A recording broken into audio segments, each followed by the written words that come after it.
Welcome back, guys. My name is Ikwa Parashi. Welcome to my channel. Thank you for watching. Please don't forget to subscribe. Don't forget to give me a thumbs up, and don't forget to try out this tutorial. And today's tutorial will be teaching you how to make a padded bustier onto princess that's an off-shoulder bustier. You can call it a cupped bustier, or you call it a tube top. Yes. So for this tutorial, you'll be needing. This is the wording I'm going to be using for my bustier.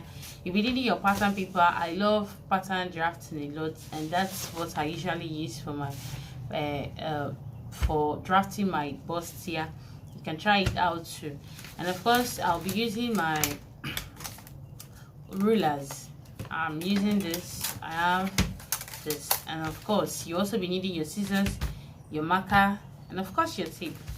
For this tutorial, you go ahead to draft your basic.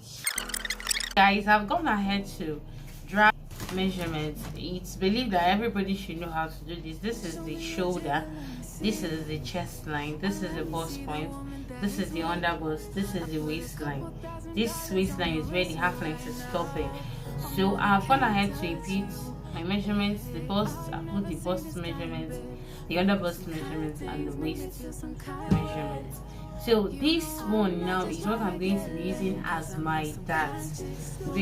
I'm actually part of the school of thought that believe that every individual have a different dart measurement. I don't believe in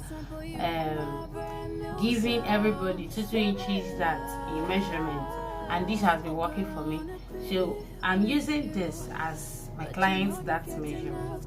So what I'm going to do on this is the bust span line. You can call it bust span, or you call it bust to bust point, nipple to nipple, depends on what you call it. But this call this bust span. So on this bust span, I'm going to be sharing what I have here on this fleece. Now I have 2 inches. 2 inches is what I'm going to be taking off as my dart on the waistline. So I come to this line, I'm going to be sharing that 2 inches into two, one on this side, one on this side, so that it can balance and give me what I want. Then on the under bust line too, I have 1.75, so I'm going to be sharing that 1.75 into two, one on this side, one on the other side, to give me an accurate measurement. So I'll use my straight ruler and connect the dots. Connect it like so. It's not difficult, it's not hard. So because this is the under bust and this is the bust point, you know, if we're doing just a normal dart, you don't want it padded, just normal, you can just go ahead and leave it this way. You have gotten what you want. But because this is supposed to be padded, I'll use my curve. You can use this, you can use this, anyone, depends on which works for you.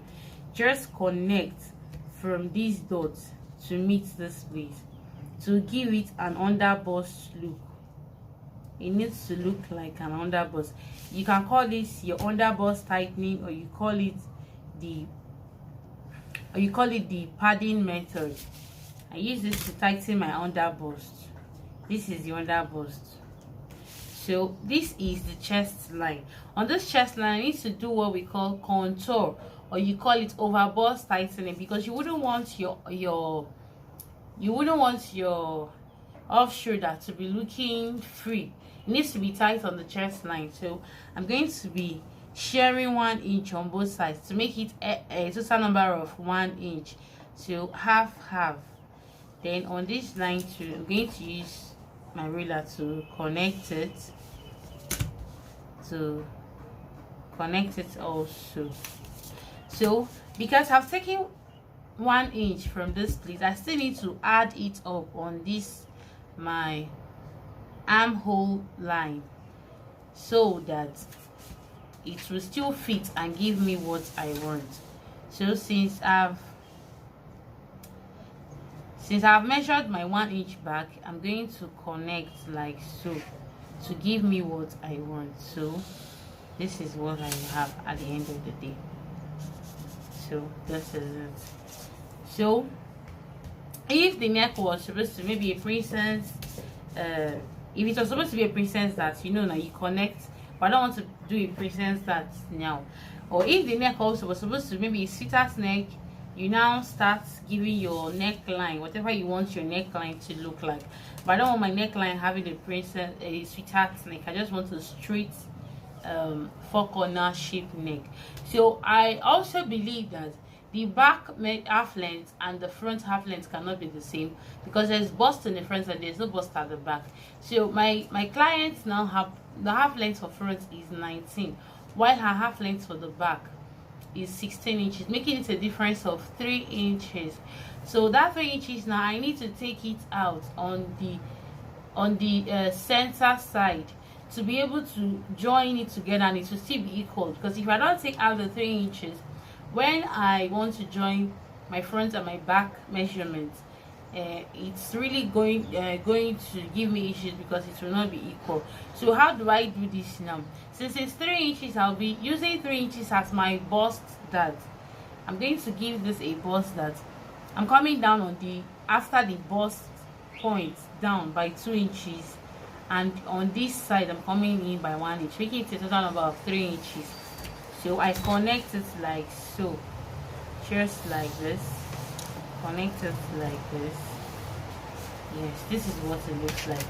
So because I wouldn't want this line to show on my bustier, to make it obvious that I added a bust that yes, there are some clothes that you really see the bust that line showing, but I wouldn't want that to show on my outfit. I'm going to be using my masking tape to close it up after cutting, so that it won't show at the end of the day. So I'm cutting out already, cutting this out, cutting.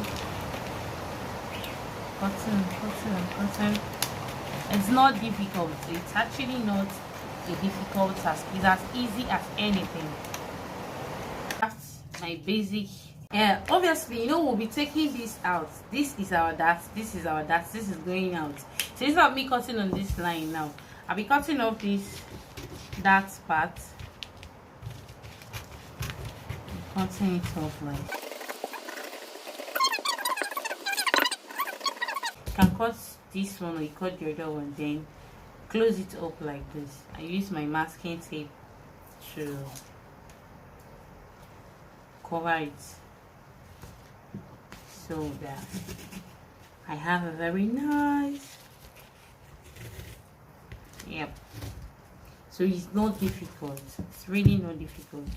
So I'm also going to cut this off so that it doesn't affect my armhole measurement. So this is what we have for the front. The back, there's nothing much going on at the back, just your normal back measurements. Now this time around you don't need to start worrying how you will join these sides together, because the front and the back are not the same. It is really going to rhyme. So this is what my back pattern looks like. I feel just like I said, nothing serious is happening. It's just the normal darts, your sway back, then a little slant on the center so that it will look a little bit different. So as you can see now, this is my side front, this is my side back. You see now they are looking good together, they are looking equal, they look very equal because of this bust that I removed. If I didn't remove a bust that, it wouldn't have looked this good. So this is what it looks like. That's it. So this is my front, this is my front pattern. It's not difficult. This is one of the easiest things I've ever tried in tailoring. So